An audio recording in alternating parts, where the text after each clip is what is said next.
Hello everyone, my self अनिश पाटिल और आज से हम नया चैप्टर स्टार्ट कर रहे हैं जिसका नाम है इम्यून सिस्टम। देखो, लास्ट लेक्चर तक हमने हीमोडायनेमिक्स को पूरा कंप्लीट कर लिया। अब हीमोडायनेमिक्स के बाद मैं इम्यून सिस्टम क्यों चालू कर रहा हूँ, क्योंकि इसके बीच में एक जेनेटिक्स चैप्टर दिया हुआ है रॉबिन्स में। पर देखो, ऐसे जेनेटिक्स चैप्टर इतना इंपॉर्टेंट नहीं है, उसके ऊपर से हमें बहुत ही सुपरफिशियली पढ़ना होता है। और जेनेटिक्स से यूनिवर्सिटी एग्जाम में कोई भी इंपॉर्टेंट क्वेश्चन नहीं बनता है। और मैं ऐसा नहीं है कि मैं कवर नहीं कराऊंगा, जेनेटिक्स मैं कराऊंगा, पर ये बाकी के सारे चैप्टर्स एक बार कवर हो जाए ना, जो आपकी यूनिवर्सिटी के पॉइंट ऑफ व्यू से इंपॉर्टेंट है, उसके बाद मैं जेनेटिक्स भी कवर करा दूंगा। ठीक है, तो आप बिल्कुल चिंता मत करना कि मैंने जेनेटिक्स को स्किप कर दिया, ऐसा कुछ नहीं है, मैं वो भी कवर कराऊंगा। तो देखो, आज का लेक्चर तो है ना, वो बेसिकली इम्यून सिस्टम के इंट्रोडक्शन पे ही रहेगा कि इन्नेट इम्यूनिटी क्या होता है, एडेप्टिव इम्यूनिटी क्या होता है। और इस लेक्चर में हम ओरिएंटेशन देखेंगे कि आगे इम्यून सिस्टम में हम कैसे मूव ऑन करेंगे।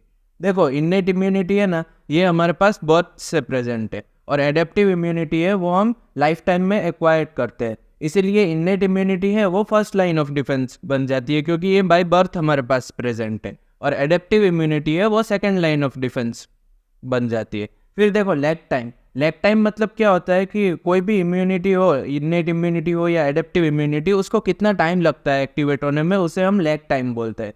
इन्नेट इम्यूनिटी है वो तुरंत एक्ट करती है, इसीलिए इसका लैग टाइम शॉर्टर होता है। वहीं पर एडेप्टिव इम्यूनिटी को थोड़ा बहुत टाइम लगता है, इसीलिए इसका लैग टाइम थोड़ा सा लॉन्गर होता है। फिर स्पेसिफिसिटी की बात करें तो इन्नेट इम्यूनिटी है वो नॉन स्पेसिफिक है, कोई भी टाइप का पैथोजन प्रेजेंट होगा ना तो ये अटैक कर देगी।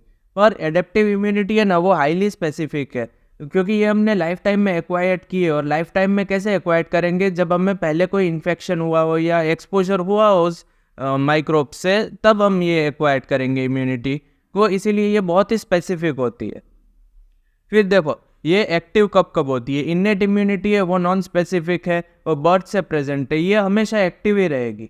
पर एडेप्टिव इम्यूनिटी है वो एक्टिव तभी होगी जब एंटीजन का एक्सपोजर हमें देखने को मिलेगा। और जब इसकी ड्यूरेशन की बात करें तो ये शॉर्ट टर्म के लिए होती है, और एडेप्टिव इम्यूनिटी लॉन्ग टर्म के लिए रहती है।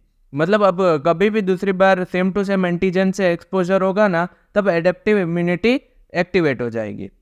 फिर देखो, इसके एग्जांपल्स खास इंपॉर्टेंट है। इन्नेट इम्यूनिटी में जितने भी बैरियर्स हमारे पास बाय बर्थ प्रेजेंट है ना, वो सारे आते हैं, जैसे कि स्किन एपिथेलियम हो गया, जीआई म्यूकोसा हो गया, और भी कई टाइप के बैरियर्स होते हैं, वो सारे इन्नेट इम्यूनिटी में आते हैं। फिर WBCs, इन्नेट इम्यूनिटी में सारे WBCs होते हैं एक्सेप्ट लिम्फोसाइट्स।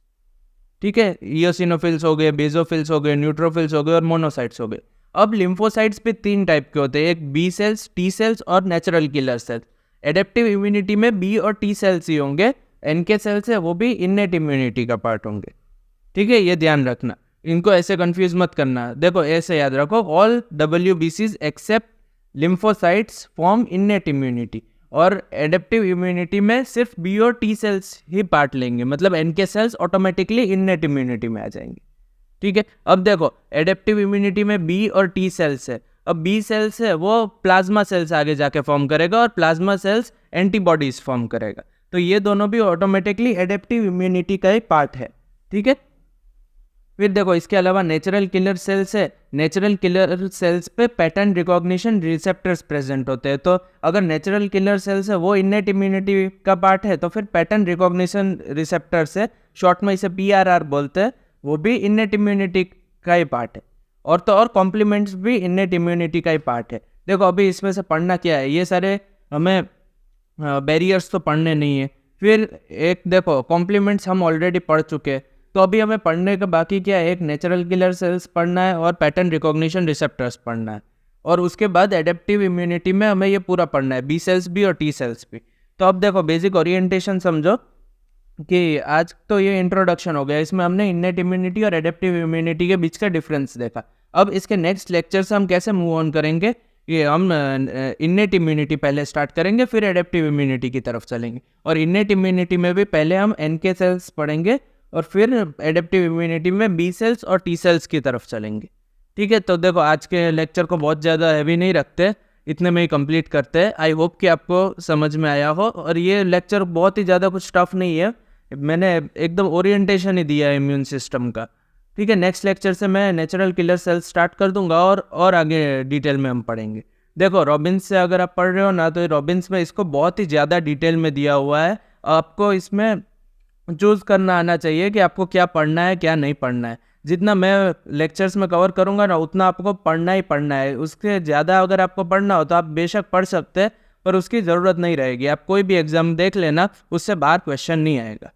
ठीक है, तो आई होप कि आपको समझ में आ गया हो। और अगर आपको मेरे लेक्चर्स से हेल्प हो रही हो तो आप अपने फ्रेंड्स के साथ भी मेरे लेक्चर्स को शेयर कर सकते हो। Thank you so much for watching.